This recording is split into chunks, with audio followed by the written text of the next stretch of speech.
आपस में लड़ना शोभा देता है आप लोगों को।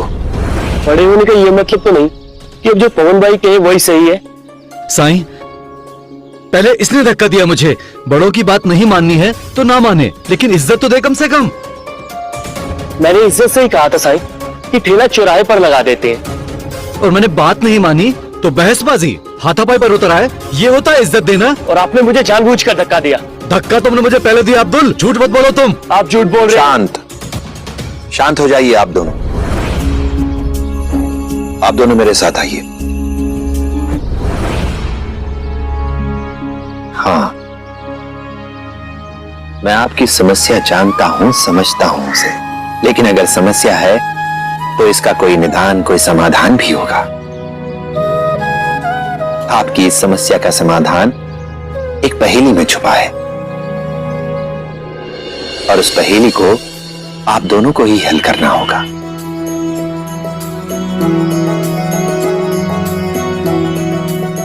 पहेली? मैं समझा नहीं साईं। एक बार की बात है, एक जंगल के रास्ते से 5 दोस्त कहीं जा रहे थे। कुछ दूर चलने के बाद उन्हें अचानक एहसास हुआ कि शायद वो रास्ता भटक गए हैं। तो उनमें से एक दोस्त ने कहा कि हमें संभवतः ये बाईं ओर वाला रास्ता पकड़ना चाहिए। इस रास्ते पर चलकर हम सुरक्षित जंगल से बाहर जा सकते हैं। ऐसा कहके वो बाईं ओर के रास्ते से चला गया। दूसरे दोस्त ने कहा कि मेरे ख्याल से हमें यह दाईं ओर का रास्ता पकड़ना चाहिए। इस रास्ते पर चलकर हम जंगल से बाहर सुरक्षित जा सकते हैं। और वो दाईं ओर के रास्ते से चला गया। इन दोनों के जाने के बाद तीसरे मित्र ने कहा कि ये दोनों मूर्ख हैं। हम लोग सही रास्ते पर जा रहे थे और हमें इसी रास्ते पर आगे बढ़ते रहना चाहिए। ऐसा कहके वो सीधे जिस राह पर वो लोग आ रहे थे उसी राह पर आगे चला गया। तब चौथे मित्र ने कहा कि नहीं, मैं तो कोई जोखिम नहीं उठाना चाहता।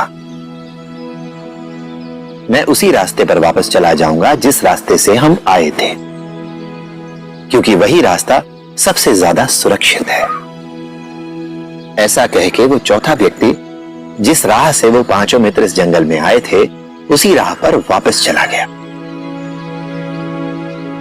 अब बचा पांचवां मित्र।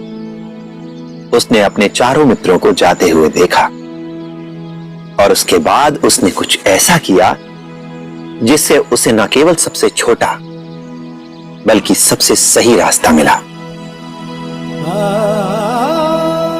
क्या आप लोग अनुमान लगा सकते हैं कि उसने ऐसा क्या किया होगा? आप लोग विचार कीजिए, मैं अभी आता हूं। पवन भाई, आपको क्या लगता है कि क्या किया होगा उसने?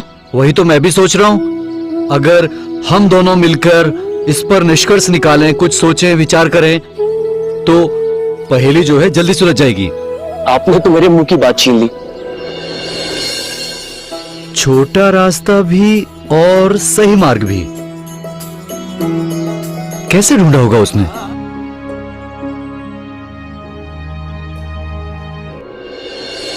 तो बताओ, पहेली हल हुई? समस्या का समाधान मिला? जी साईं।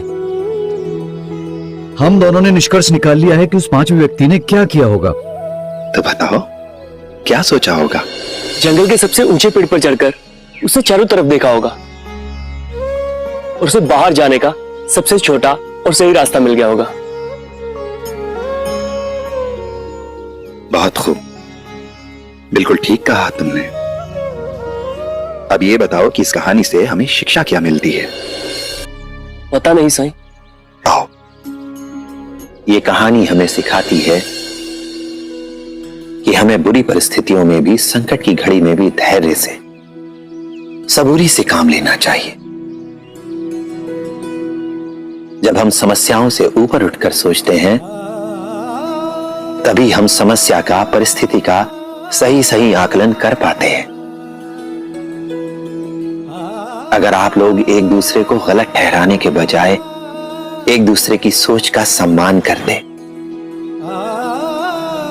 एक दूसरे के विचारों को समझने की कोशिश करते, तो आप समझ पाते कि आप लोग एक ही हित की लड़ाई लड़ रहे हैं।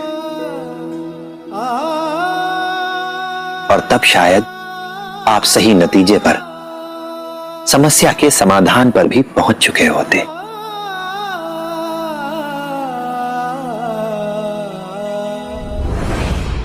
आपको क्या लगता है अब्दुल, वो चारों गलत थे?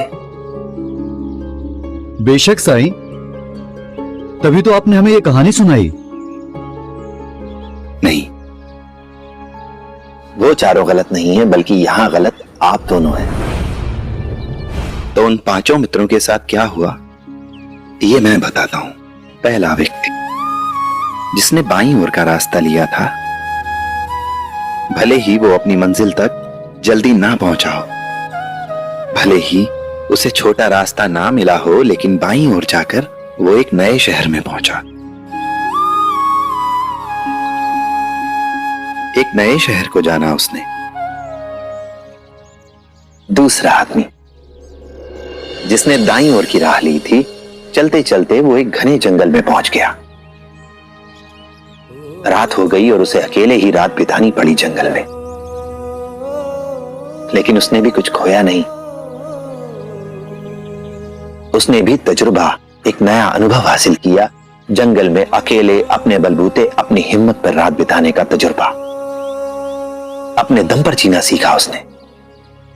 और तीसरा व्यक्ति जो जंगल में सीधा आ गया था, चलते चलते वो कुछ ऐसे लोगों से जा मिला जो उन्हीं की तरह जंगल में खो गए थे, भटक गए थे। उसने नए लोगों के साथ कैसे जीना है, कैसे उनके साथ मिलकर काम करना है, ये अनुभव, ये तजुर्बा हासिल किया। चौथा व्यक्ति जो पीछे के आए हुए रास्ते पर ही वापस लौट गया था, उसे रास्ते में एक घर मिला।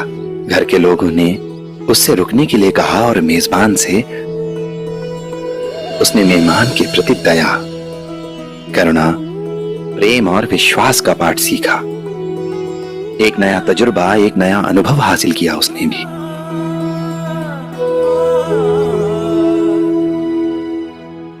और पांचवा व्यक्ति वो सही मार्ग पर जाकर सही समय पर अपनी मंजिल पर पहुंच गया।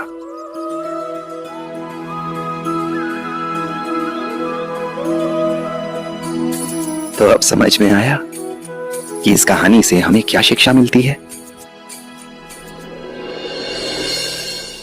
ये कहानी हमें सिखाती है कि हमारे जीवन में कुछ भी गलत नहीं होता। हमारे साथ अच्छा हुआ या बुरा, सही हुआ या गलत, ये मायने नहीं रखता। मायने रखता है तो सिर्फ ये